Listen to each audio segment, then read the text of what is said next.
All right, it is episode 78 of the ZensPath 4 Button Podcast. I'm your host, Jeremy Powers, and it's just me today. I'm attempting something new, just trying to do the show by my lonesome. See, everyone else has been kind of busy lately, so I figured I would try and get over my usual fears of and complications of doing this by myself because I don't like just talking to the camera. It feels weird to me.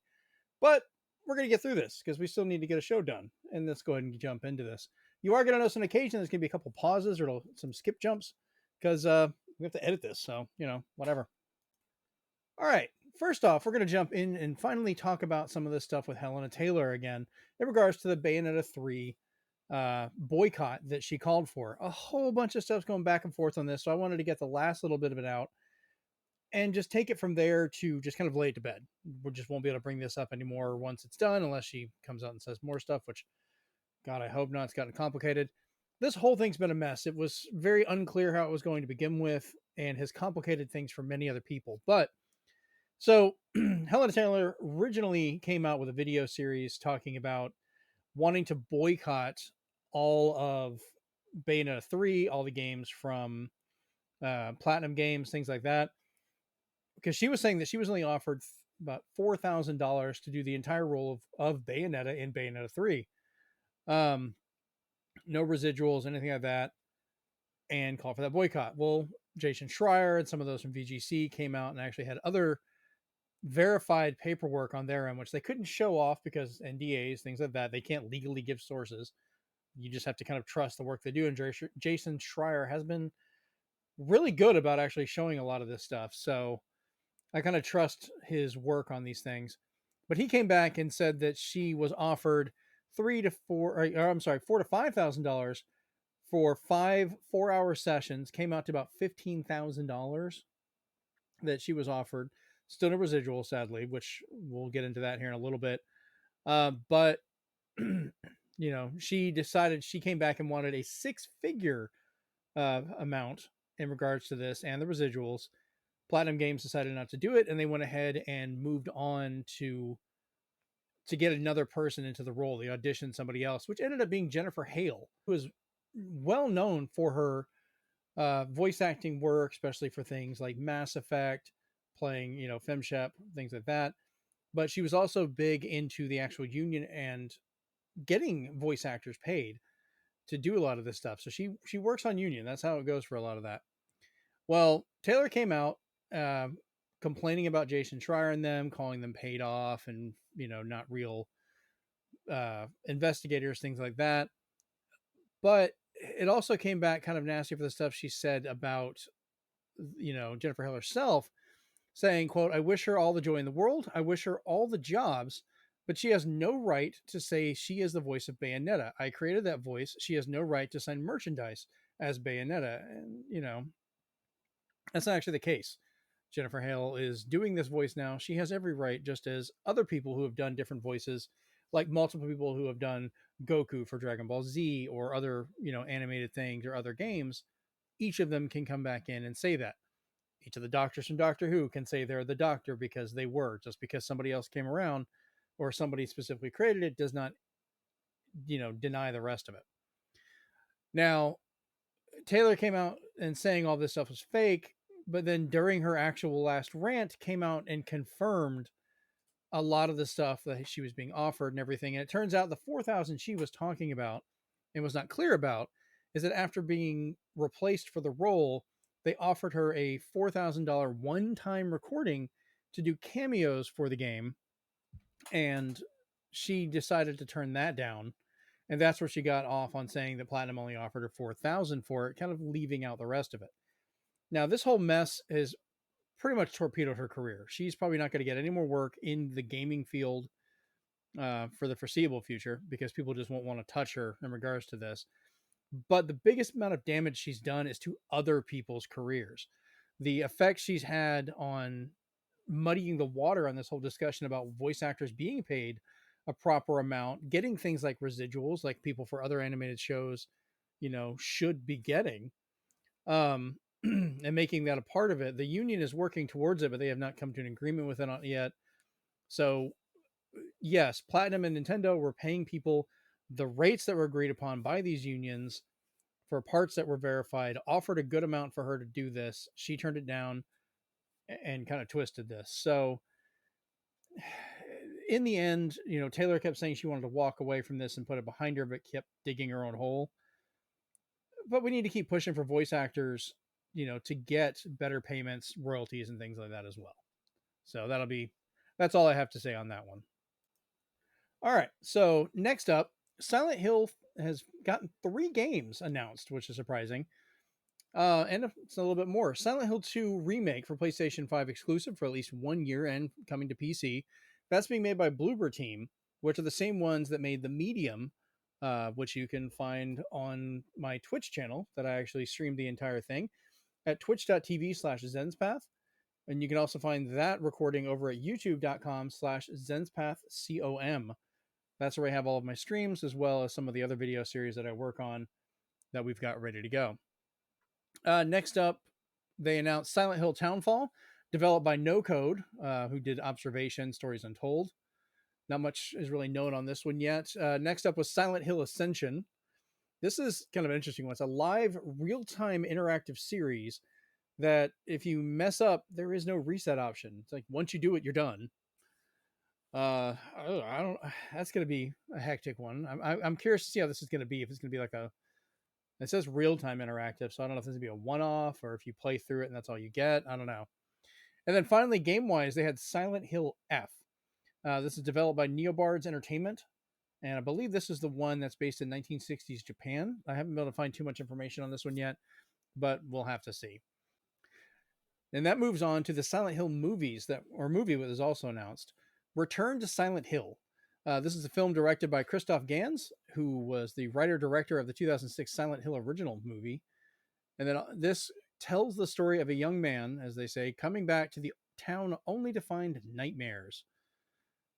So Silent Hill, let's just see. Like the 2006 movie, I enjoyed. I actually really liked it. I thought they did a good job with it. Pyramid Head was terrifying. The nurses were really messed up. I don't know. Sequel, not so much, but we'll see if this is either direct off the first one or if they're going to carry on from that second film and go from there. So we'll see. Next up, Elon Musk has taken control of Twitter for $44 billion and it has become a mess. Musk is laying off 3,700 employees out of the blue. But these employees are fighting back with a lawsuit was filed in U.S. federal court in San Francisco by 5 of said employees for Twitter to comply with the Federal Worker Adjustment and Retraining Notification Act, which requires 60 days notice for mass layoffs at larger employers. And Musk gave almost no warning whatsoever. He finalized to control, lay these people off within days. This is also after his whole push to make the blue check mark an $8 a month fee, which I find concerning because the check mark, people have this really dumb idea that they think, oh, if you have a check mark, you must think you're more important than everybody else. Well, no. Some people are going to have that attitude. You can't help that no matter what. Some people think just because they're on Twitter, they have a better, more important thing to say, which they don't. But in regards to this, the check marks were meant to let you know that somebody, be it somebody in the media, somebody, high up and important that needs to actually be heard or understood, or what they're saying needs to be told for truth for a variety of different things. That was so you could verify that they were who they said they were. With this purchase of the $8 check mark, people can go in and just they can fake it. And they've been doing that to Elon Musk himself for days now, which he's now been getting upset and suspending accounts, all for free speech. But all of a sudden you get on his bad side and he'll shut you off. So yeah, this whole situation is going down about as well as a Tesla driving itself, which has caused major accidents, causes explosions and all kinds of fun things. So yeah, not looking forward to that. A lot of people are leaving Twitter. Sadly, I'm not going yet because there's not really a good place to go from there. This Twitter has become a place where I can talk to all these different groups of people and meet people and do these things. And for people like me that live in areas that don't have that many people around that you can really get into talking to, it's kind of the only way to connect to people, to do these things outside of that area and to spread things like the podcast, like the Zenspath 4 Button podcast that you are watching or listening to right now. or my Twitch streams or any of the other stuff that I actually get to do outside of my actual life here. So I don't know. We'll have to see how that goes. Next up, we have Sony in the news talking about finally giving us the PlayStation VR 2's price and release date and some of the games that are being announced to be coming out within launch and the first year. We don't really have exact dates for all of these yet, but we're going to look more into it. But launching February 22nd, 2023, $549.99 with a $599.99 Horizon Call of the Mountain bundle also available. So this VR headset will be almost as much as a PlayStation 5, if not more, in places like Canada and other spots where it's actually increased the price. This does come with two PlayStation VR 2 Sense controllers, which is good. The original PSVR did not come with any controllers. You had to get Move controllers or use your DualSense, or I'm sorry, your DualShock 4 at the time to control games. So that's nice. We actually get those included, but that's still a lot to get into for something with no backwards compatibility. So your entire library of whatever PlayStation VR games you have will not be available. You will have the option to spend another $50 on top of this if you want to get a PSVR 2 Sense controller docking or charging dock, which sounds like a lot, but it's not actually required. I mean, they charge just fine via USB-C. When I looked more into it, you just end up plugging a little sensor into the bottom of the controller that sits on the dock, and then that charges it. So that kind of does make it convenient. So if you can already afford it, maybe the $50 is just one other thing to let you pick it up and play it more often. So they announced about 11 titles that are going to be launching for the first year or with the system itself, maybe a little bit more.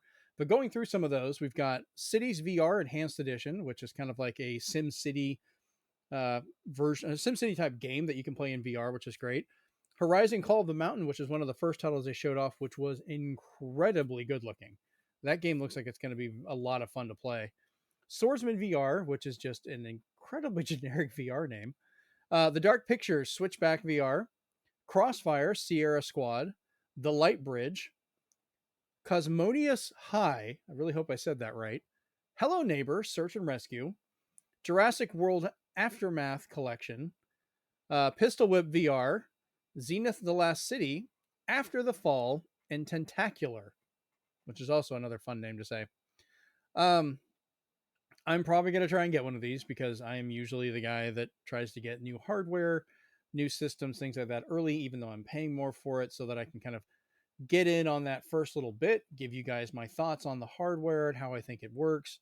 You know, I do play my Oculus Quest a lot, which I actually just recently this week picked up Iron Man VR on there, which I was so happy that it was no longer stuck to the PlayStation VR hardware because I hated pulling that thing out and having to hook it up through my PS5 has been a pain. But now I have it free movement on my Oculus Quest 2 or Meta Quest 2, sorry. And I've been able to actually enjoy that a lot more, and I've been playing through more of it now. So we shall see. Hopefully, the PSVR 2 will be easily available, at least at that cost it might be, but we'll see how pre-orders are going up pretty soon. So we'll see how that goes. All right, moving on from one questionable amount of money thing to something very, very questionable about just why they did this. Square Enix announces Symbiogenesis, and many believe this to be a new take or a remake, possibly, of the classic Parasite Eve series. Oh, how wrong they were. It was much worse. It's it's an NFT collectible art experience. I'd stopped looking at that point because I'm so tired of Square Enix dipping their toes and diving everything into the NFT world. It's gotten annoying, but it's there. Just so you know, it's not Parasite Eve. Go ahead and get crushed. Don't let your hopes get up on that one. It's just bad. Not messing with it. Next up, HBO cancels Westworld's fifth and final season, which I'm not going to lie, after watching the last 4 seasons of Westworld, I thought the season 4 ending was the ending. The way it kind of closes everything off, it seems like a whole apocalyptic end. I'm not going to try and spoil too much, but I really thought it was the end. So hearing that a fifth was going to happen, this was supposed to be the fifth and final, I'm kind of sad. I was curious to where they could actually turn that around. And I know a lot of people were not big fans of the Westworld series, but I actually was. I was absolutely enthralled with the first season, and then continued on from there. Second, third, kind of had a little bit of drop in quality, got a little convoluted. Fourth came back, made more sense as they kind of explained and fought through everything. Time has always been the one consistent thing that's gotten confusing in there. But where it had ended, I wasn't even really sure where they could have gone. So I'm kind of hoping maybe they'll at least give us this in a book or a graphic novel, a comic book series, something to give us where this last fifth season would have gone. All right, and to wrap up this incredibly short episode of the podcast, since it's just me, it's kind of hard just to talk about everything. Netflix, on a good note, renewed something for once instead of just canceling something outright, which I guess is HBO's big thing now. Netflix, God, HBO. Netflix renews Sandman for a second season, which is great. The Neil Gaiman series was beautifully done on this first season, what now we call first season. I was almost convinced it was going to be the one and only, and I was actually okay with that. Had a few strings left behind where things could happen, but the series itself was done so incredibly well, I felt. But the new season will contain stories based on multiple volumes of creator Neil Gaiman's graphic novels based around the stories of the Endless. So we'll get to see more about Dream, Lucifer, and all the other ones that are there, and just kind of see where it goes. So that has been episode 78 of the ZensPath 4 Button Podcast. Yes, this is incredibly short, but it's kind of testing the water for me doing shorter one-off episodes when I can't get guests on for the moment or things are kind of going on. And you can still talk to me over on Twitter at ZensPath, ZENSPATH. Sadly, our ZensPath Pod Twitter account has been taken down by Twitter because Elon Musk has completely screwed this stuff over, and for some reason it got suspended. I'm hoping to find out why. I've still been putting in reasonings, but they're not bringing anything back on for a while. You can also catch some of our stuff over at twitch.tv/ZensPath. Also over on Instagram as ZensPathCom, I do believe. And then, yeah, it should just be ZensPath. Nope, ZensPathCom. Yep, I'm correct. Yeah, so this has been awkward and by myself, but hey, it's episode 78. It's the ZensPath 4 Button Podcast. And even over my own personal discomfort of talking to a camera all by my lonesome and not having any feedback, I still want to talk to you guys. So please hit me up on Twitter, send me messages, rate, review the show, share it with people, because we really need to get the show out there to kind of get some more listeners going as well. Because I want to grow a small community. I want to be able to talk to more of you guys and go over these things. Give us a thumbs up on YouTube, share it on there. Give us a rate and review over on like Apple Podcasts and other places you can find us. Pretty much anywhere you can get podcasts, you can find us. But I've been your host, Jeremy Powers, and we're out. Or I'm out. Dang, it's lonely. Peace. All alone.